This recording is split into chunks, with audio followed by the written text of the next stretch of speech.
হাতের ছোট আঙ্গুলিতে কুল হু আল্লাহ সূরা পাঠ করে ফু অথবা দম করলে কি হয় আপনি জানলে অবাক হয়ে যাবেন। ধৈর্যের সাথে ভিডিওটি দেখার অনুরোধ করছি।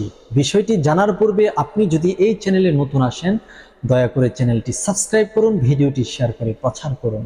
প্রিয় দর্শক, এই আমলটি করার জন্য আপনি নিজে পবিত্রতা অর্জন করবেন।